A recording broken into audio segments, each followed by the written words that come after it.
Hello everyone, and this is our third lecture in Stylistics and Interpretation. And today we are starting a new block, the lexical stylistic devices and expressive means. So the previous two lectures were about the introduction and the phonetics, metrics, stanzas, grapheme. Now we're starting a big block out of 3 or 4 lectures devoted to lexical stylistic devices. And we begin with the two staples, with the two main building stones of stylistics. This is metaphor and metonymy, because I think if we just say what stylistic devices do you know, probably the first thing that comes to mind is metaphor. And we are going to look at metaphor first from the semiotic point of view. You remember probably from linguistics that there are 3 types of signs, right? Language is a system of signs, and there are 3 types of signs which were described by Charles Peirce in the 19th century. The symbolic, iconic, and indexical ones. The symbolic signs are those where there is no natural logical connection, well, straightforward logical connection between the form and the meaning. And we call them conventional because we think that people have made a convention. We have agreed why something stands for something else. For example, why do we call water, why do we write H2O and we mean water? What is the connection between this watery substance and these signs H2O? Well, the atoms, right. So there is this, roundabout way of connection, I agree. But in a way, we could call it with any other signs. It could be R2F, right? And that would still be true. So there is this arbitrary connection between the form and meaning. Iconic signs are those which resemble, where form, in a way, resembles meaning, right? For example, any picture would be an iconic sign. If I draw a picture of an elephant, you will understand that I want to say something about an elephant to you. Or, for example, if you see the sign of an elephant hanging on a zoo cage, you'll understand that this animal lives here, right? Because you associate the picture with the animal. These are called iconic signs. And the third type is the indexical signs, which are the symptoms, where the meaning is a symptom, or the form is the symptom of a meaning. For example, if you see smoke, you immediately understand that there is what? Fire under it, right? So smoke, in a way, is a sign of fire. And this type of signs is called indexical signs. And how is it all connected with stylistics? The thing is that 2 out of these main types of signs form the basis of these 2 main stylistic devices, metaphor and metonymy. And in the 20th century, scholars, linguists, logicians have come to speak of metaphor and metonymy as not just embellishments, украшения, not just decorations of our speech and texts, not something that is just part of rhetoric. They have come to speak of metaphor and metonymy as fundamental principles of human cognition and human thinking, right?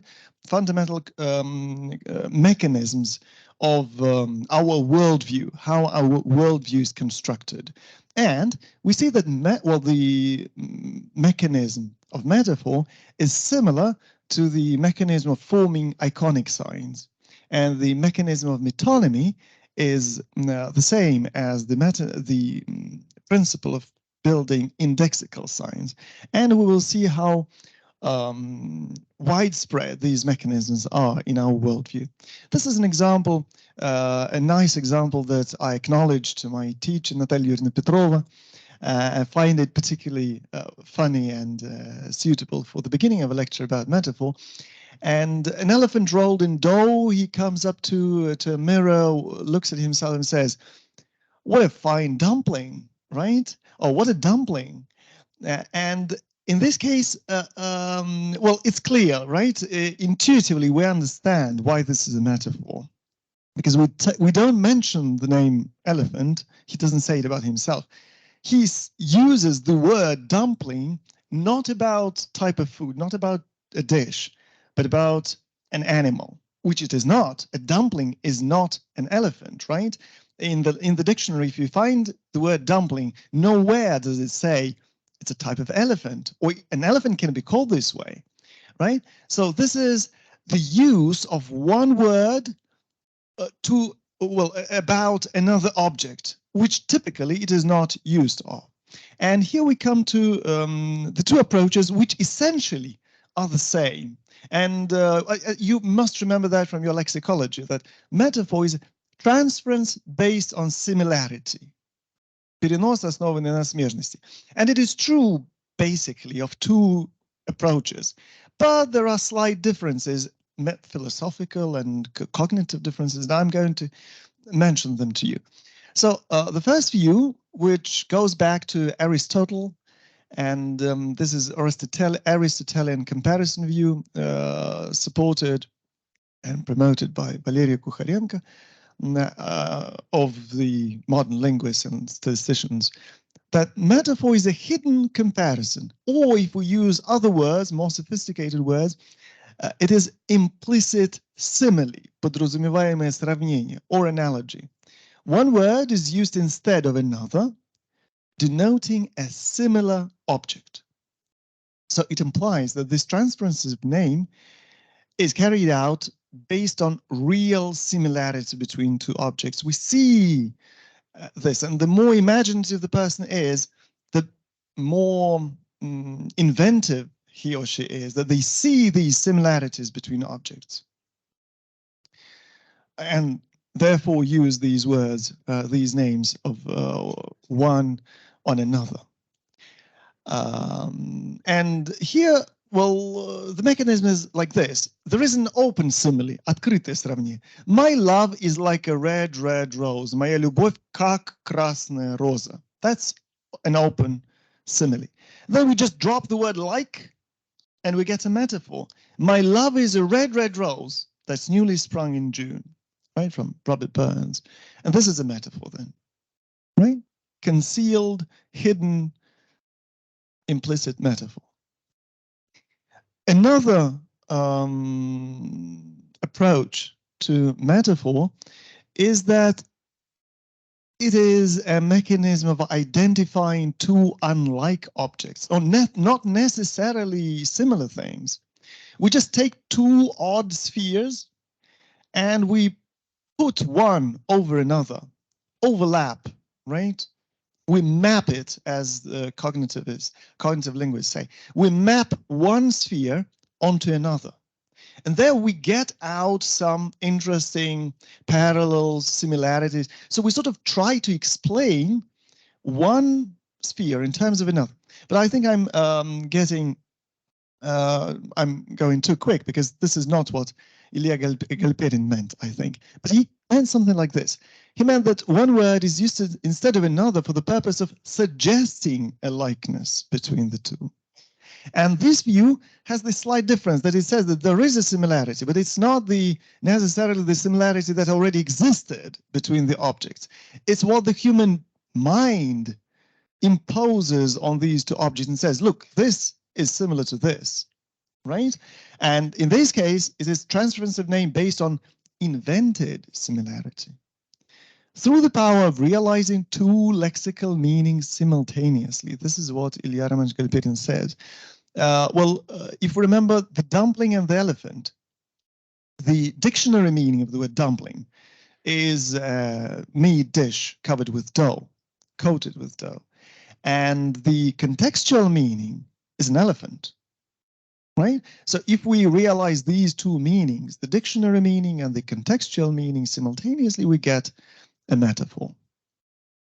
But so these two views, right? Is it clear? Any questions?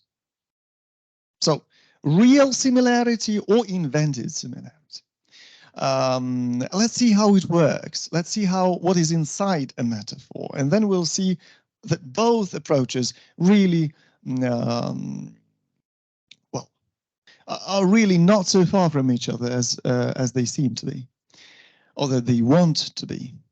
So Ivor Richards, an educator, poet, and linguist, identified or proposed 3 parts of a metaphor. Actually, this structure of the metaphor has been known since antiquity. So Aristotle spoke of this. But nowadays we speak of this structure in terms that were proposed by Ivor Richards. The first one is a tenor, and this is something that we compare with something, right? The elephant. He's the tenor. The vehicle, метафоризирующий компонент, is something that we compare the tenor with. In our example, it was the dumpling. It is the vehicle. And the ground is also there. And this is why we compare an elephant with a dumpling. Can you tell me why? Similarity in what? Visual similarity, that it has these ears which are uneven, lumpy, right? And they resemble dough. And inside he has meat, right? Inside he has meat. So this is the ground for comparison. In classical rhetoric, it's called the first part of comparison, tenor, the second member of comparison, and the third member of comparison. So its metaphor is interesting that it consists of this tripartite structure. And we'll see that metonymy also consists of a tripartite structure, although it is different. There is another set of terms which I find more, simpler. And this set of terms was proposed by George Lakoff and Mark Johnson, the 2 outstanding cognitive linguists of the 20th century, who wrote a book called Metaphors We Live By, in which they promoted this view that, or rather suggested the idea that we live, we think in terms of metaphors. Metaphors help us to structure our experience. And they propose this set that the tenor is the target, so what is compared. Source is from which the name is borrowed, with which it is compared, and the ground remains the same. Now, another example. Do you remember the poem To the Men of England? Bees of England, wherefore forge many oaths? Well, why should you serve the lords? So the workers are the tenor, right? They're compared. They're compared with the bees. So the bees are the source, the target, the source, and the ground. That they, both of them, labor hard. They are good workers. They do good to other people. So bees bring us honey, and this is good. And they are also noteworthy for their cooperation. Workers, they are good collective. They help each other. They work together as a swarm of bees. So these are the grounds for comparison. And what cognitive linguists say is that when we take these 2 spheres and map one onto another, it actually helps us see 2 things simultaneously with your mind's eye, right? This is this human ability to see 2 things simultaneously, identify them, and find likenesses. So in this case, we see the word bees, but transparent through it is the image of the workers. Right, so the mechanism of metaphor is seeing 2 things simultaneously with your mind's eye. And in these terms, these 2 approaches are really the same. We either see the real similarities or we invent them, but most often, I think, we see the similarities which are otherwise not seen clearly, right? I think that these similarities really exist. So, the Aristotelian view is probably closer to me. I forgot to mention one thing, that the term metaphor comes from the Greek word metaphora, which means transference, right? Meta is trans, Fora is ferens, so carrying across, transference, perinos. One more example to show that we see things differently. A more difficult metaphor. Oh, my graceful swan that carries me across the oceans, in which by swan we mean a ship, right? And what is the ground? Well, the swan is the source, or what was the first term? The vehicle. The ship is the tenor or the target, right? And the ground is that both of them are graceful. They both float on water. Both of them have a body, something big, and something small coming on and long coming out of it, a neck in a swan and a mast in the ship. So what happens, I just wanted to use this two pictures to show us that this is like this is metaphor, right? We simultaneously see the swan and the ship, and our pleasure in realizing, in thinking about this metaphor comes from this simultaneous vision of two things together. It sort of tickles our inner feeling, in a sense of language or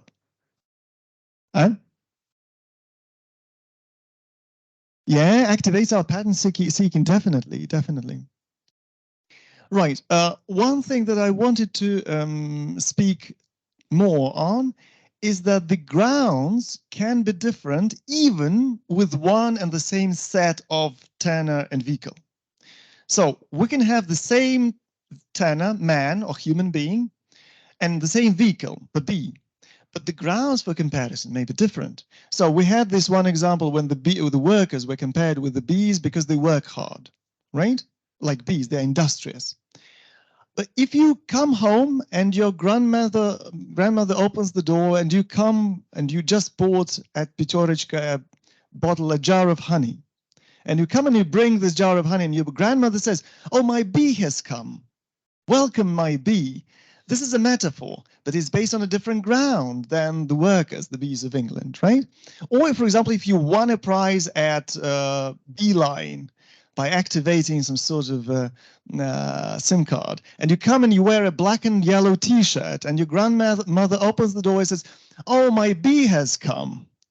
This is also a metaphor, right? But the ground is different.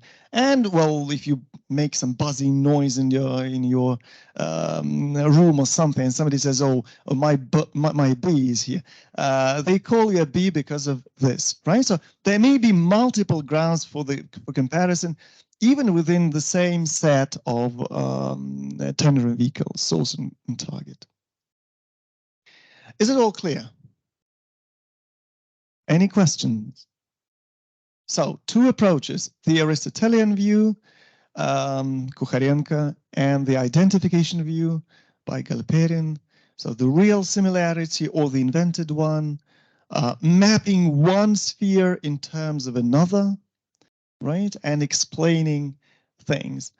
Now I'm going to present to you several classifications of metaphor. So for the next few slides, we're going to deal with classifications of metaphor and types of metaphor, maybe typology of metaphor. And we begin with the classification by origin. The fundamental mechanism of metaphor that I spoke about is realized in the so-called conceptual metaphor, концептуальная метафора. And this was the term introduced by Lakoff and Johnson, and that's what they said lies everywhere in our thinking. Right. And he says that it surfaces in many other different expressions, in many different ways, how we think about this or that. Usually we think about abstract in terms of something concrete. So for example, he identified several conceptual metaphors which structure one sphere of our existence in terms of another. For example, argument is war. Can you speak about argument not in terms of war? No, you can't. You say, win the argument, defeat your opponent, your enemy, right? Lose the argument. Your claims are indefensible. He attacked every weak point in my argument. His criticisms were right on target. I demolished his argument. These words highlighted red come from the sphere of war, but we use them to speak of arguments. And there is hardly any other way to speak of argument than in terms of war. This is how we think what an argument is. Well, another one, time is a human. Can you give me more examples? Time goes. Time will come, right? Time comes, time goes. Well, time flies, then time is a bird, then an animate being, right? There was another one, time is water. Много воды утекло. Time flows, right? What else? Течь о времени. So time is liquid. Time is a liquid. Time is money. Spend time, waste time. Initially, these are the terms that we use about money. Spend money, waste money, save money, save time, right? So we think about time as if it were money. And many other metaphors as well. They're just part of these many things, how we try to make head or tail of our experience. Ideas are food, right? To consume media, have you heard this expression? Right, media consumption. Then he swallowed my argument, right? He swallowed my ideas. So we also think about ideas as food. Love is a journey. They went their separate ways. Their marriage is on the rocks. So it's like a sea journey, right? To go all the way together, right? Go a long way together. So these are the examples of conceptual metaphors, which later on turn and surface into linguistic metaphors. And these are the metaphors that you studied in lexicology, right? All those new meanings in semantics, which arise out of metaphor, they become linguistic dead metaphors. Literary metaphor is a metaphor which was specially invented by an author. So they are usually unique. They sometimes are long, and they are not as intuitive to us as conceptual metaphors, right? They usually come from individual flight of fancy, from fantasy, like the earth laughs in flowers, which is a beautiful metaphor, but we hardly think of flowers as the laughter of the earth. Questions? Oh, let's go on. Before we pass on to the beautiful literary metaphors, I wanted to add a few words about metaphor as a cognitive mechanism. Well, we saw this in the way we speak about things, in the way we think about things, but it is also in the way we view the reality around us, in the way we treat landscape and nature. For example, we know that in place names, very often we come across these metaphors when we view some hills or valleys or rivers as if they were human. For example, this is a Helm Crag in the Lake District in England. Helm means Schlimm, helm, right? A helm means Schlimm, and apparently at some time ago, this was viewed as a helm, right? Is the ability to see something as something. Or a more complex picture, a more sophisticated picture. These are the rocks, the lion and the lamb in the Lake District.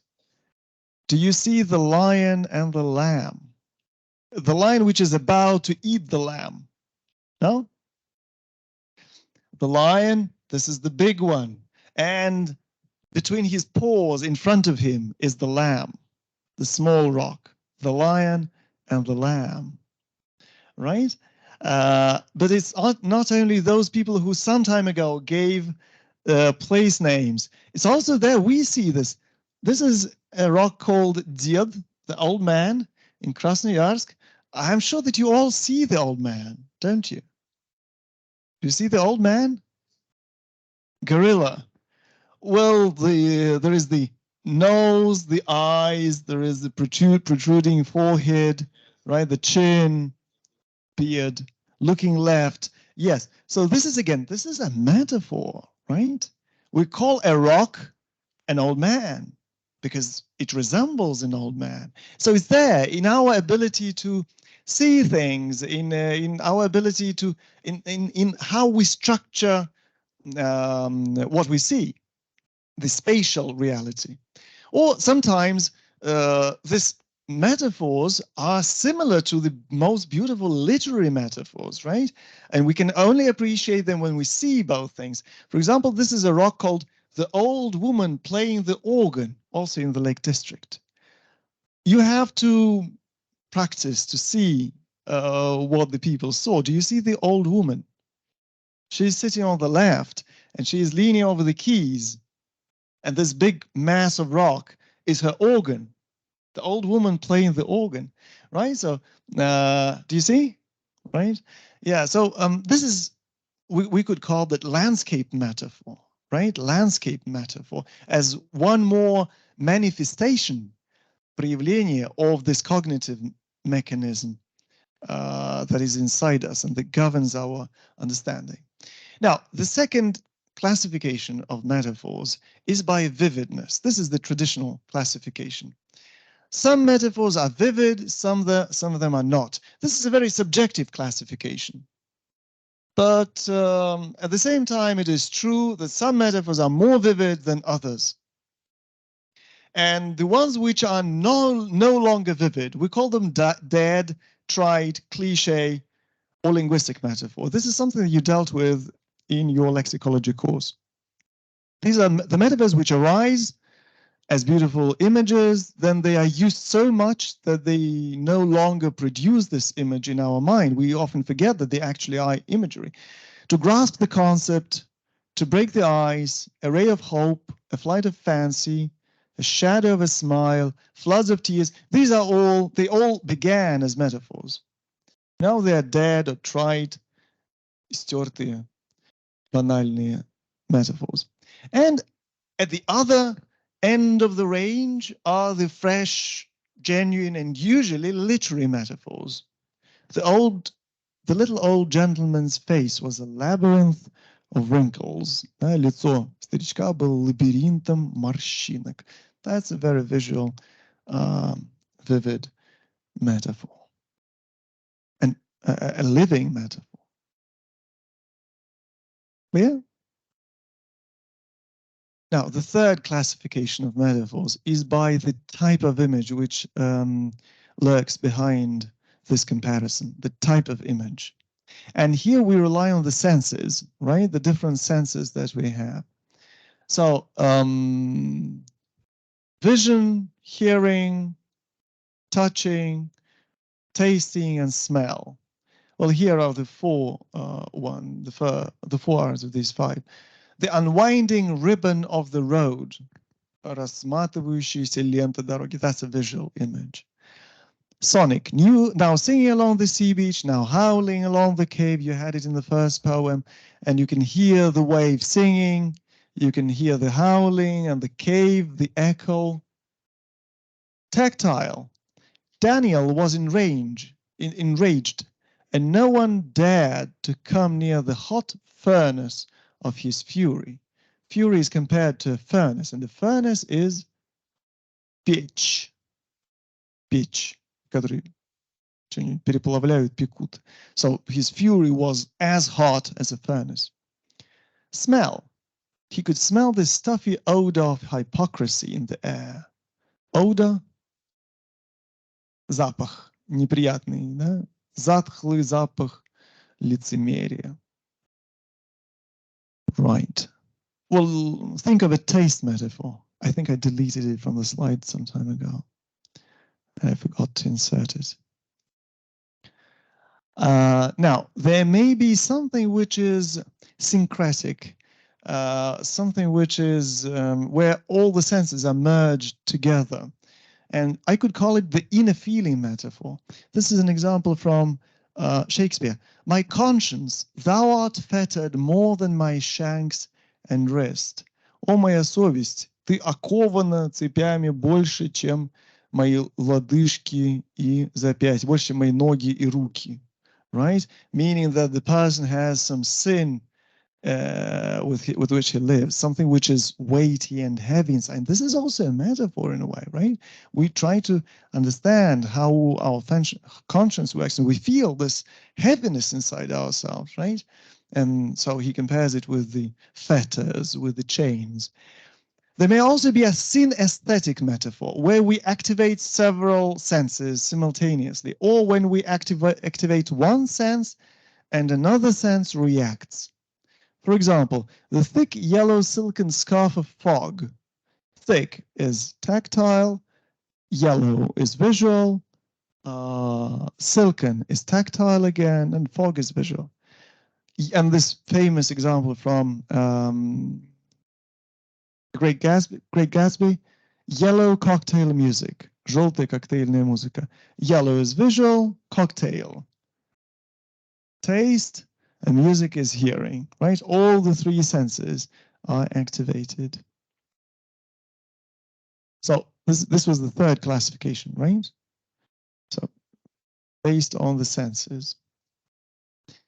Now, by length, this is a structural classification. Some metaphors are shorter than others, some are longer. The simplest example, the simplest case of metaphor is a simple metaphor. She was a dynamo of activity. Dynamo машина. In Russian, in our realities nowadays, we would say, она была электровеником, right? Yeah, so she was full of activity.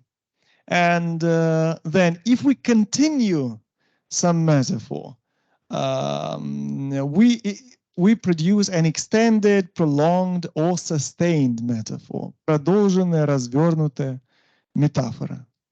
For example, in the poem To the Men of England, bees of England were the workers, ungrateful and stingless drones were the lords. They lived in cells, shrink to cellars, holes in cells. And the comparison with the insects continues with drink your blood, although bees don't drink blood, but some insects like mosquitoes do so.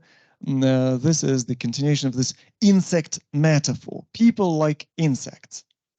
And when we have a prolonged metaphor, we have the principal metaphor, the one which brings this metaphor to our consciousness, which starts us thinking about this. We call it the principal metaphor. And then the other ones which help to continue this metaphor, right, to prolong it, are called contributory metaphors, вспомогательные метафоры. Главное и вспомогательные. Principal and contributory metaphors. And there may also be one more type, a very long metaphor, which takes several lines. It is called the epic or Homeric metaphor, the one which takes several lines to write about. This is a crisis, a large crisis. In fact, if you've got a moment, it's a 12-story crisis with a magnificent entrance hall, carpeting throughout, 24-hour porterage, and an enormous sign on the roof saying, "This is a large crisis." What is this crisis compared to? Building? Can you even think of what particular kind of building it is? 24-hour porterage. A hotel, right you are. So the porter's working around the clock, right? And carpeting throughout. It's called Homeric because Homer apparently was fond of long similes and metaphors like this. And probably the longest one is the compositional metaphor.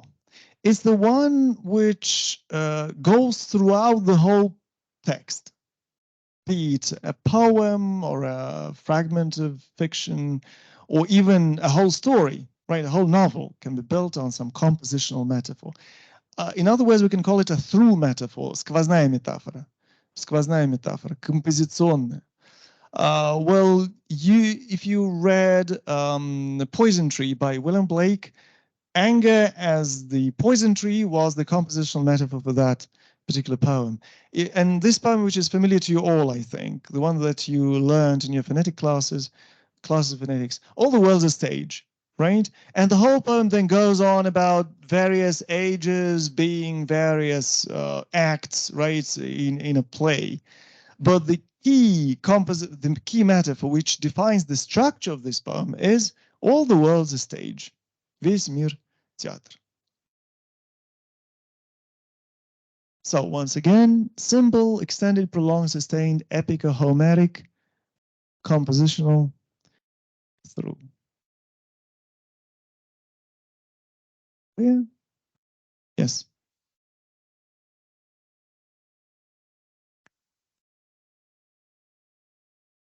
Well, usually they are separated with several words or lines, and something which for some reason, is not in my slide. I don't know why. This is the term that sort of I invented. There is the sustained metaphor, but usually in a sustained metaphor, we have the principal metaphor and the contributory metaphor. Sometimes, and you will see this in the examples that you are going to analyze in your fourth seminar, there are metaphors which go together, but none of them is more important than the other. There will be this example that one girl was a lioness and the other was a panther.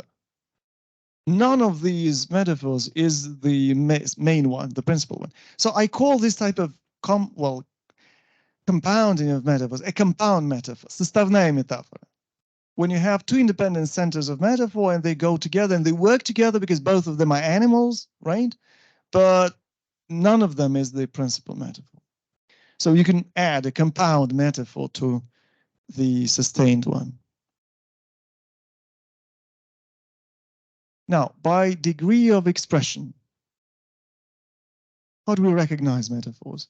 The implicit metaphor is when the tenor is concealed. You have to guess what the tenor is.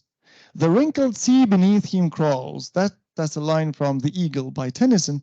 We dealt with it in our first seminar, some of us. And well, the eagle is a metaphor for a tyrannical ruler, a tyrant king, and the wrinkled sea beneath him crawls. We also agreed that this is a metaphor for what?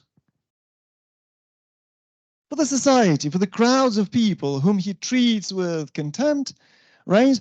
So we have to guess what is meant. This is the implicit metaphor. We see the vehicle, the sea, but we don't see the tenor, the crowd. And as you can guess, the second type is the metaphor where the vehicle is concealed. A submerged metaphor is when you have to guess with what you compare it. My winged thought, моя пернатая крылатая мысль. The tenor is the thought, but what is the vehicle? It's a bird, right? Yeah, it's a bird because it has wings. We are barking up the wrong tree. The tenor is the policeman. What is the vehicle? Dogs, right? Dogs.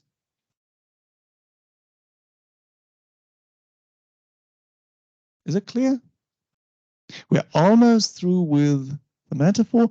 The only thing remaining is the special types of metaphor, which have their separate names in academic literature. And the first one is the allegory.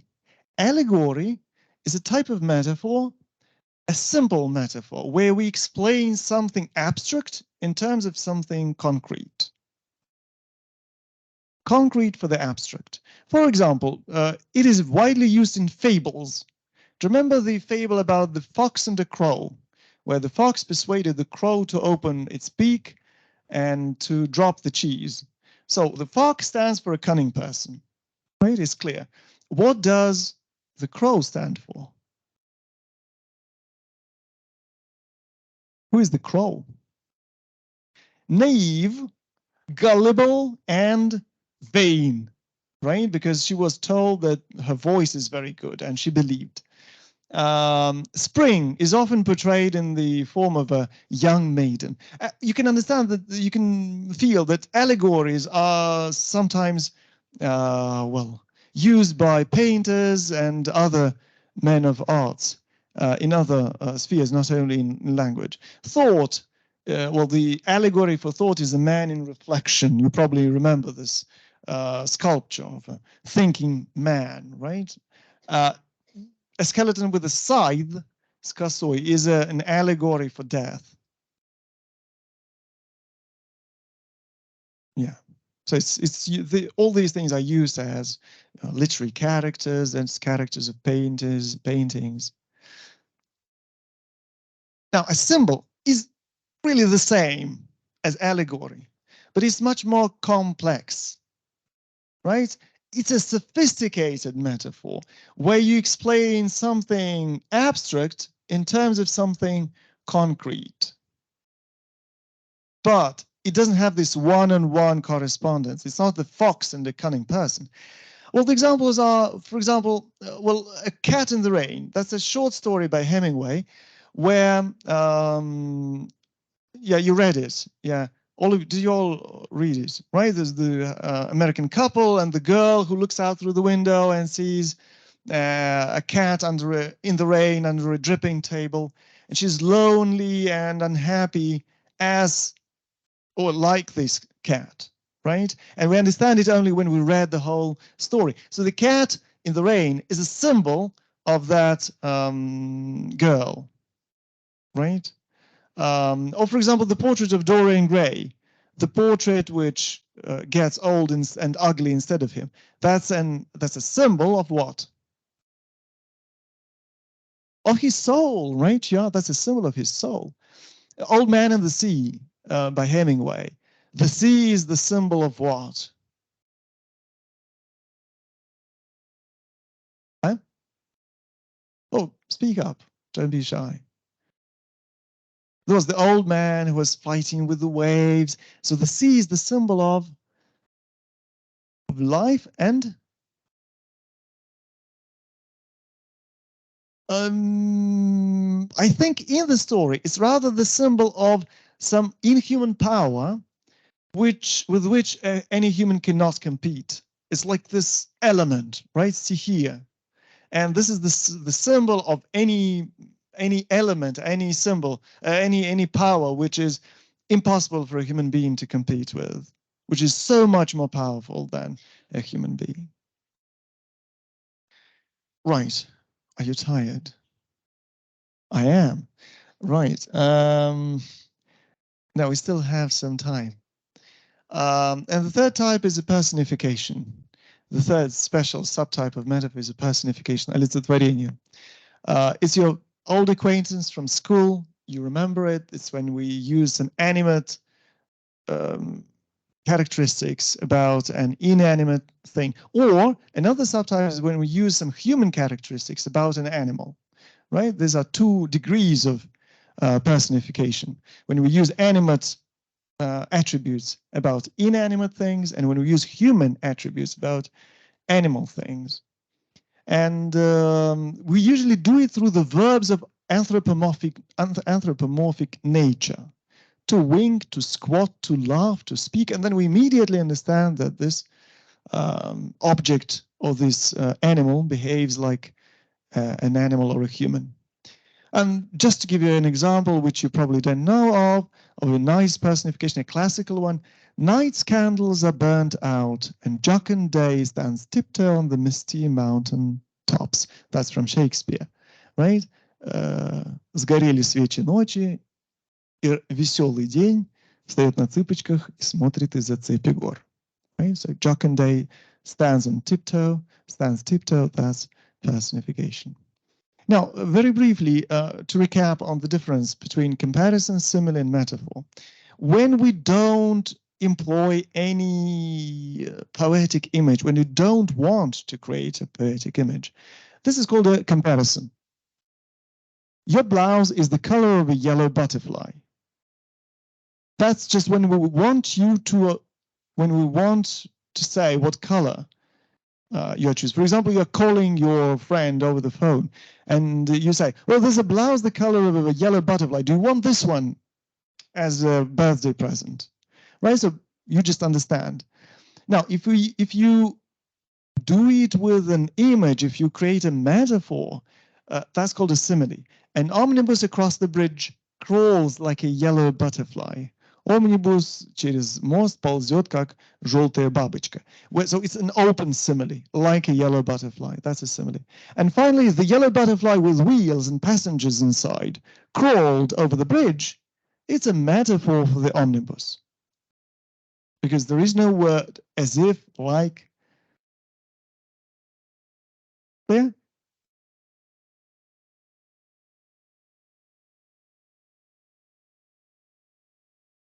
Bless you. As you remember, stylistics is part of studies of art, right? Of art criticism, of different, and language in stylistics is an object of art. So these different stylistic devices, they can be used in other spheres than language as well. For example, the visual metaphor, which is often used in painting, right? Or in advertising.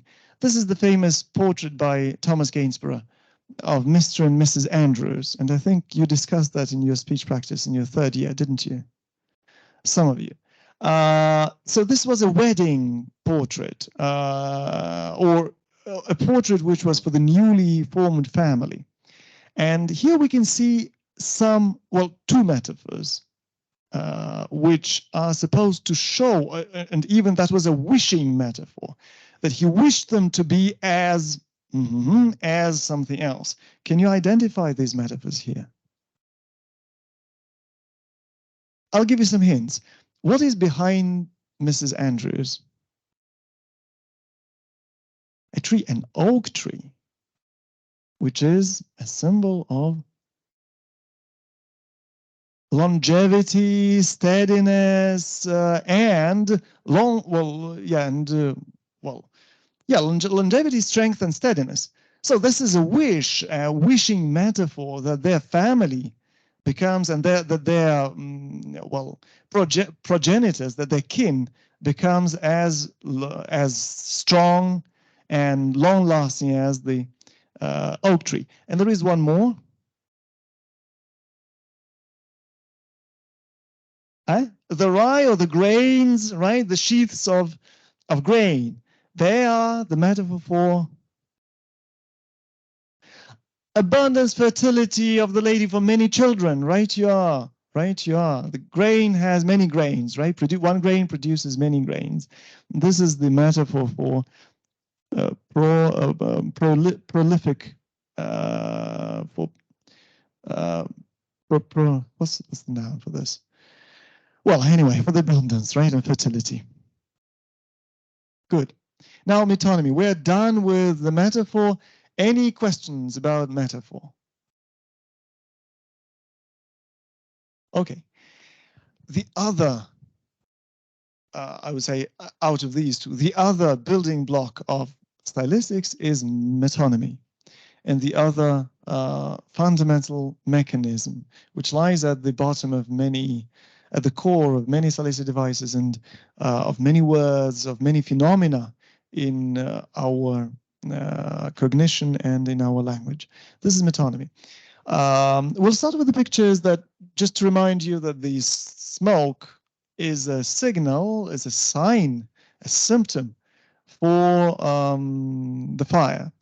Well, some theoreticists say that it's not a real sign, although I disagree. I think this is another, just one more kind of sign, as some other people say, linguists.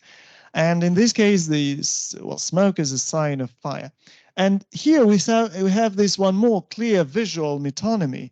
You see this sign outside in the street and you immediately understand, well, the shop sells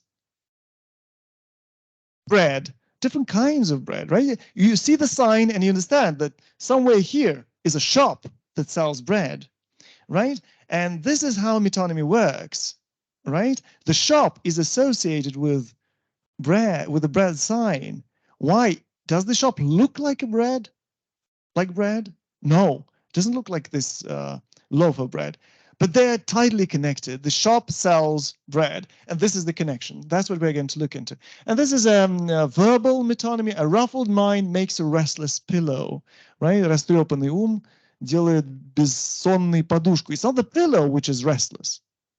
What is meant is the person who cannot sleep, right? The person sleeping on the pillow. This is metonymy. Now, this is where else metonymy, the mechanism of metonymy is employed, not only in the just verbal in constructions, in phrases. Well, symptoms of diseases, they are metonymies. Red spots after you touch a cat are a metonymy for allergy. You can say, oh, she has red spots, and immediately understand that she has allergy. Evidence in detective stories. In The Speckled Band, Пёстрая лента, by Conan Doyle, when Sherlock Holmes heard that one of the girls heard hissing at night during the night of murder, he made an inference that the culprit was a snake, right? So hissing is, in a way, metonymous for snakes. Events and complex structures. So all events function as clusters of things, and when we just take one piece of that cluster, the whole cluster comes after it. So, for example, if I say a fir tree, champagne, and the Russian salad, I didn't name it. What do you think of? The new year, right? Right. You think of the new year. And this is, again, metonymy, because I mentioned only part of it, right? And you think of the whole thing. Now, if we continue to speak about the landscape metonymy, we spoke of landscape metaphor, about spatial vision, right? Now, we can also speak of spatial metonymy and, I mean, landscape metonymy in place names. And moreover, landscape metonymy is much more widespread than landscape metaphor. It's much more usual, it's more unnoticeable, but no less fundamental for that. So, for example, if we take a place name called Honeychurch in England, which is a small village in former civil parish in Devon, it's a place, it's a sort of settlement, but it's called a church because it sprang up around a church, right? So we call it a church because it sprang up around a church, and that's an example of metonymy. Or if we say Magnitogorsk, right? We called it because it is near a magnet mountain, right? Now, the term metonymia, again, is of Greek origin. It means renaming or transnaming, meta, trans, or transnaming. And nemia or nemia is the naming, transnaming. Again, transference of name. It's a trope when one word is used instead of another, denoting an idea or object close to the former in space or time or consequence. And this is very important. This is something maybe that is maybe new to you, this differentiation, distinction between space, time, and consequence. Transference based on contiguity or proximity. This is what you remember from lexicology. Перенос, основанный на смежности. That's why when we say, how can we define the difference between metaphor and metonymy? You can check. You take these two things and say, A is like B. If it works, that's metaphor. If it doesn't, that's probably a metonymy. For example, when we call a car a Ford, he drove a Ford. Can we say that we called it a Ford because it is like Ford? No, because it was produced by Ford, right? And here we have the same structure as in metaphor. The object named, the object not implied, but the object who donated the name, right? The donor, donator object. And there is a ground. In this case, Ford produced cars.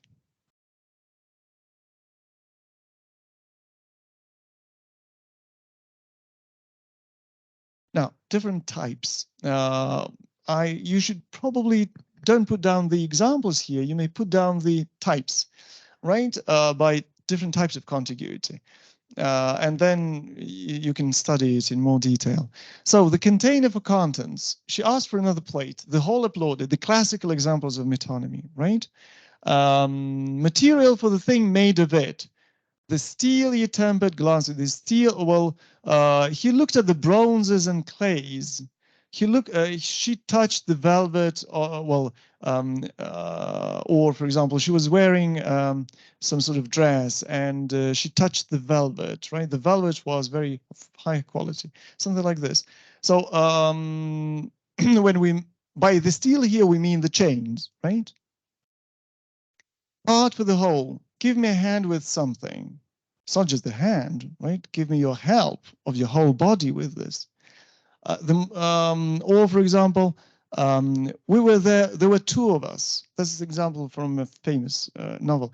There were two of us, me and a man with a mustache. The mustache and I had nothing in common. So by the mustache, we mean the person wearing a mustache. All these three things, I think, may be subsumed under the heading of synekdoki, your old acquaintance from school, synekdoka, although the classical one is the third one, part for the whole. But in a way, contents are part of the whole together with the container. And of course, material is part of the whole thing. Right? So in a way, I would say that this is correct to speak of synekdoki in all the three cases. And this is all contiguity in space. Then, of course, place for event, Watergate, Panama. Watergate was a place name where the office of the Democratic Party was, and the Republican Party installed some tapping machinery inside. And then when it came out, there was a huge political scandal which led to the resignation of the president. And since then, political scandals may be called Watergate, or recently there was this Russiagate with Trump. Do you remember when they said that Trump was connected with Russia? And even though it was not proved, they still had this Russiagate. About? Pizzagate, yeah, Pizzagate as well, right. So place for event, place for product. In a Syrian place of Byblos, they re-imported the writing materials from Egypt. They produced books and brought them to sell in Greece. And in Greece, they called the books Biblia because they were brought from Byblos, so material from Byblos. And later on, the word Bible comes from this word. Or for example, tobacco is a product brought from Tobago, from the islands. Place for government. Well, the Kremlin is negotiating the terms of some agreement with some other country, right? The Kremlin is negotiating. It's not the walls, the red walls, it's the people, the government. The White House is threatening that country again. It's not the house which is threatening, it's the people, right? Or the Silicon Valley. What is Silicon Valley? Oh, it's a metonymy for what? For the American IT industry. So Silicon Valley is going to launch a new something next year, probably. And the market, right? The market will define the prices everywhere. Невидимая рука рынка. Well, the market is невидимая рука рынка — это метафора. But the market is metonymy standing for all people who trade, right? For traders. Then two close objects. That's from a talk, let's see, between two waiters. One of them says to the other, give the apple juice the bill. What does he mean? the person who ordered the apple juice, and sign for the object. The war of the red rose and the white rose was not actually a war of roses. It was a war of people who wore red rose and white rose as their symbol. Not necessarily war, but they sort of identified themselves with that party. So all of this may be called contiguity in space. Now, contiguity in consequence, logical consequence. Make of a product. Do you like Dostoevsky? Do you like novels by Dostoevsky? We have a Zanussi, a washing machine. Instrument for agent. The pen is mightier than the sword. Перо могущественнее меча. What is meant? The pen is mightier than the sword. Writers and journalists have more power than the soldiers, than military people, right? Then writers and journalists can do more destruction, or vice versa. Well, can do more destruction if it comes to the army than the military. Not necessarily destruction. They can sort of carry out some sort of politics more effectively than the army. Or chief whip. Do you know who a chief whip in British politics is? I only learned it several years ago. So don't worry if you don't know what he is. This is a member of parliament, a member of British Parliament in the House of Commons, who is responsible for maintaining discipline within the party. He makes all the party members vote the way that their leaders told them. Do you know that if you're a member of parliament, you may not vote the way you want? You must only vote the way your party voted. And if you don't, there's the chief whip, главная плетка, who has to go to you, to speak to you, to try to persuade you to do it. Concrete for abstract. Give every man your ear and few your voice. Means listen to everyone, don't talk very much. Right? Ear stands for listening, voice stands for speaking. Time for event. It means 1937 again. What does the speaker mean? 1937 is not. Well, yeah, but 1937 is the time of massive repressions in Soviet Russia, right? When lots of people were murdered. Or for example, it means 1917 again. Revolution again, right? So it's again the date for the event. Or for example, two objects or events close in time, from the cradle to the grave.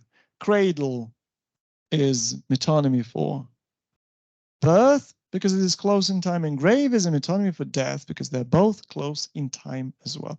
So you see that contiguity in metonymy ranges from different types of spatial contiguity to consequence, logical consequence, to finally time. Metonymy can vary by vividness as well, though it's not again so obvious as in the case of metaphor. Well, trite linguistic metaphors, we don't notice them. To earn one's bread doesn't mean that you only eat bread, do you? You earn for milk and cheese and yogurt and things like that. And bread is only part of your diet. To keep one's mouth shut means not to speak, because when your mouth is shut, logically, contiguity in time, you don't speak. To read Shakespeare, that's clear. So we don't feel it. Genuine literary metaphor exists, although it is not so easy to find examples. I search for Booker Kane, but he's not here. I check and triple check, and my shoulders sag. Я ищу его в списках, и мои плечи проседают, да, осаживаются. what is meant by my shoulders sag? Sad, right? You are disappointed and sad because you couldn't find this, right? Плечи опускаются.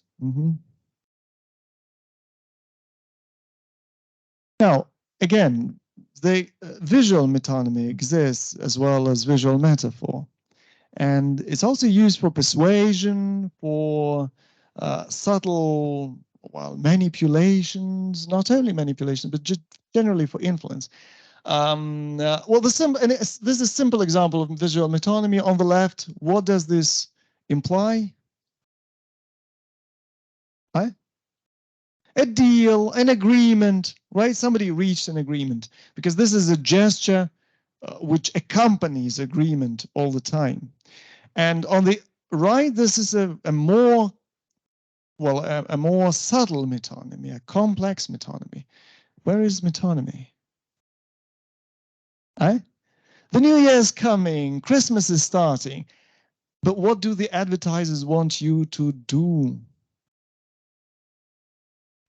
Oh, hear the song, but they want you to drink Coca-Cola. That's the main idea of the advertisers, right? They produce Coca-Cola, they want you to drink it. So they want to associate Coca-Cola with Christmas, with nice festival time for you. So later on, Coca-Cola will be associated, not because it looks like Christmas, but because it is close in time and everything, to this festival. So they want you to associate it with positive, nice things. Metonymy. Metonymy, you can get from the name. It's a cross. It's a mixture of metaphor and metonymy. Metaphor and metonymy. It's rather, well, frequent, I would say. We just don't notice it too, but very often metaphor and metonymy coexist within the same sentence, within the same image. My heart's in the highlands, my heart is not here. My heart's in the highlands, a chasing the deer, a chasing the wild deer and following the roe. My heart's in the highlands wherever I go. My heart's in the highlands is a metonymy. It's clear, right? Because by heart, the poet means his thoughts. His thoughts are in the highlands. He's thinking about the highlands. So heart is a metonymy for thought and for the person himself, part of the whole.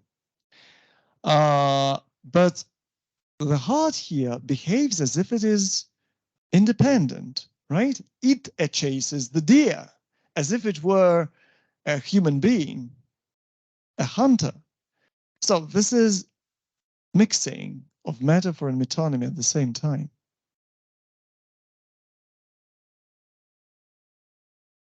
Well, there can be visual metonymy. I thought of giving this example, maybe I'm wrong, but I think this is an example of metonymy. This is an advertisement of what sweet? Raffaello, right. And here, where is the metonymy? What do we see? This gesture. It's offering a sweet, it's a gesture of what? What do they want you to think of? Giving a hand of love, of care, right? Of some sort of admiration, right?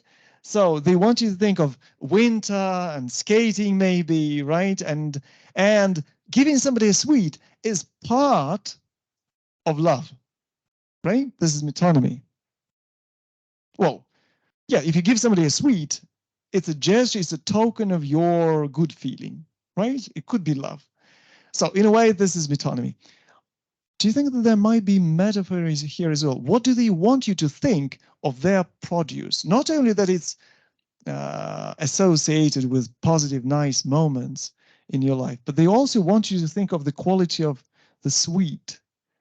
What do they tell you? Raffaello is sweet, tender, airy. What else? Like love. All right. Like love. And here we can say smooth and velvety like love, right? So this is metaphor and metonymy at the same time. We still have 6 minutes, and although you are very tired, I see this, and I'm quite tired. I think I'll read this because it is being recorded so you can watch it later. We're going to deal with one more stylistic device which is based on metaphor and metonymy. So the essence is metaphor and metonymy. Structurally, it is different. It involves using proper names in some particular function. Именоличные, antonomasia or antonomasia, right? It comes from the Greek word antonomasia, right? Anto is opposite or instead of, and onoma is the name, naming instead of. It's the use of proper names as common names and vice versa, based on metaphor and metonymy. Когда мы употребляем имена собственные как имена нарицательные, и наоборот, как имена нарицательные, как имена собственные. This is widely used in literature. And the first type of metonymy is the metaphoric antonomasia. When you take a proper name, and this proper name gets a connotation, you remember the term connotation from your lexicology, right? That's an additional meaning. Usually these are the names from some novels which got associated with some particular quality, like Nero. Nero is the name of a Roman emperor who burned Rome and who is considered to be a very tyrannical and violent emperor.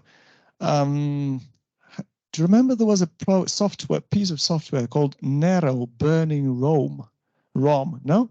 When you could burn CD-ROMs, that was special software for burning CD-ROMs, copying discs. It was called Nero because of this association. Oh, Caligula, again, of the cruel emperor. Machiavelli, dark trickster, power thirsty, power mad, right? Casanova, a womanizer. Please. A nickname. Caligula was in a small boot. And why was he called a little boot? Some metonymy behind this. He wore little boots.